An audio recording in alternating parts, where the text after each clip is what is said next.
The PlayStation, especially in Japan, is known for its very obscure titles that range from fighting, simulation, RPG, and more obscure games that very few of us would even know that were even possible to be developed. But they were a thing back then. They may not have appealed as much to Western audiences at the time, but they definitely appealed to people living within Japan itself. And one of the games we'll be looking at here that was solely released in Japan on the PlayStation goes by the name of Securities 2, that was released in June of 1998 and acts as a life simulation game where you take on the role and you have to control various aspects of 3 young police training cadets, where you have to work with setting up various training schedules and work rotas for the cadets on a weekly basis, all while sticking within a budget to try and keep peace within the city, to contend with different traffic disorder, to make sure everything is running the way that it should. So you will have to do all of the background elements, dealing with dates, times, rosters, rotas for the week, dealing with people on one-to-one basis and interacting with them in order to get feedback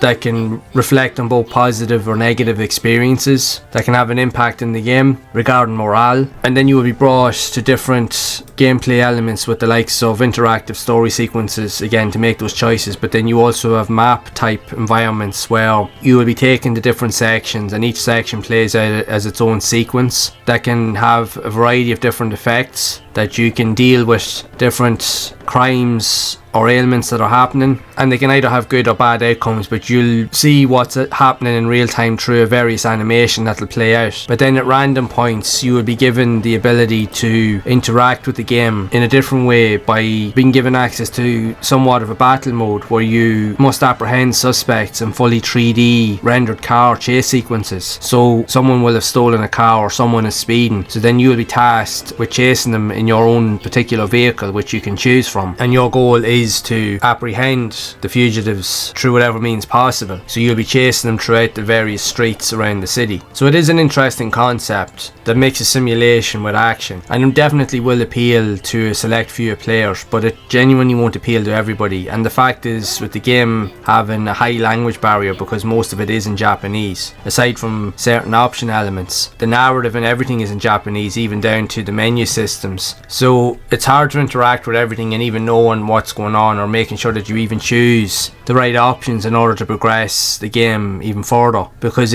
each interaction and each button press and each choice that you make can have negative or positive reactions or consequences depending on those choices. So it will reflect overall outcomes later on in the game. But in many cases, for many that aren't familiar with simulation games, people will find it repetitive, and it can get quite repetitive very quickly, especially if you're looking to get more in on the action with the likes of the driving sequences, as it doesn't come up that often. There's certain elements that have to go into play first for that to happen, which can take quite a while to come into play. But the game has enough appeal to it that it will be enjoyed by the likes of fans that do enjoy these type of simulation experiences. But it just won't be for everybody, that's all I'll say. But it is an interesting concept, it's an interesting idea, and it comes from a time when these games were popular within the region of Japan. And it also showcased the experimentation of games being released and developed during that time, as they really weren't afraid to take that leap and to try different ideas. While some worked, some succeeded, while others maybe not so much, but they still took that leap anyway, which you can only but respect them for that. But aside from that, I would love to know your thoughts of this game and what did you think of it overall. Is it a game that you've played, or did you know anything about it more to the point? Because there is very little information online, but I did find